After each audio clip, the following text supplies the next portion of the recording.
itu dikawal oleh TNI. Iya. Padahal menurut Undang-Undang Polri maupun Undang-Undang Kejaksaan,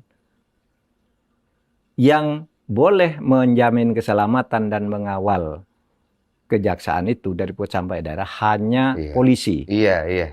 Kapan tentara boleh? Kalau polisi merasa tidak sanggup dan minta bantuan ke tentara, sifatnya ad hoc.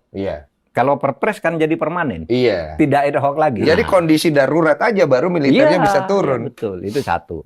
Nah, sesudah itu Kejaksaan Agung menangkap BGN ya, BGN. Kasus makan bergizi gratis dan teman-teman nasional. Dan teman-teman di sini udah ada polisinya, kemudian ada polisi aktifnya ada, polisi pensiunnya, purnawirawannya ada. Nah, sesudah penangkapan itu, terus terjadi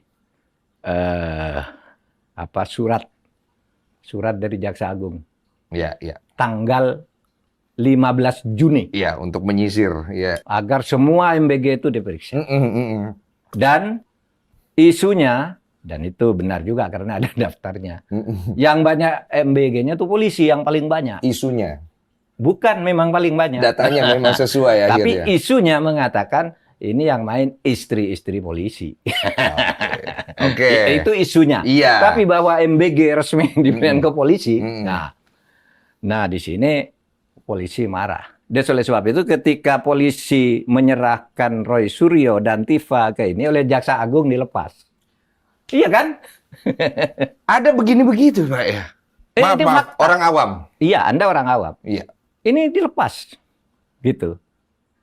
Nggak nyangka gitu loh. Kan polisi sudah maksa-maksa agar ini ditahan. Malah ditahan sebelum diserahkan kan. Begitu diserahkan kan dilepas saja. Nanti di pengadilan kan tidak harus ditahan. Gitu kan? Nah, di sini polisi udah mulai bergolak nih. Bisa sampai ke situ itu? Maaf ini Pak ya, maksudnya gini, saya kan tetap melihatnya tetap harus baik-baik semua ya. Kejagung baik, polisi baik. Semua yang katakan itu fakta. Tetapi analisisnya dari saya dan dari masyarakat. Iya kan? Faktanya itu. Nah, sesudah itu, wah, ini Polri merasa kayaknya dipermalukan dengan kasus Roy Suryo itu, ya. Sehingga kemudian apa yang terjadi penggeledahan di kafe itu. Terus ada uang sekian, ada uang sekian, ada uang sekian. Maaf Pak, nanya. Berarti kalau ikut skenario itu ya, ada kemungkinan polisi sudah tahu dari awal itu di sana. Oh, sudah tahu dari awal. Sejak tahun 2024, sejak dikuntit itu kan sudah tahu. Kenapa baru saat kemarin itu baru itu? Karena tarik-menariknya, kemudian proses pembuktian, proses penghambatan, dan sebagainya. Iya kan? Begitu ini dibuka, ya, isunya pikirannya, uang yang paling banyak itu di rumah dinas. Maka di sana dijaga tentara. Tapi polisi kan udah punya data, bukan hanya di sana, ada di 13 tempat. Datangi dulu rumah pribadinya yang diketemukan emas 74 gram dan 460 miliar itu. Kira-kira menduga nggak Jampitsus itu akan terjadi saat itu? Kayaknya nggak menduga, karena di situ nggak dijaga. Dia nggak prediksi itu ya? Karena itu kan barang karena orang curiganya ada di tempat rumah dinas, pastinya yang lebih aman, banyak tentara dan sebagainya, itu yang dijaga kan. Terjadilah kasus itu. Nah, ketika ini terjadi ribut orang ini, kalau perang antar penegak hukum itu begini rame, saling sandera, nanti saling buka, ini bahaya. Sebelum Bapak lanjut, saya mau nanya satu hal. Waktu kejadian itu ada militer datang ke Polri kan? Kan setelah pengamanan barang bukti, subuh dini hari, ada kunjungan. Maaf, kalau dari sisi hukum, apakah itu diperbolehkan? Nggak boleh.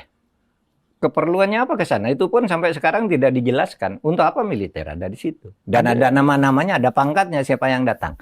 Konon, nah ini konon, ada dua keinginan. Satu, kasus ini ditutup, tidak bisa terbukti. Konon.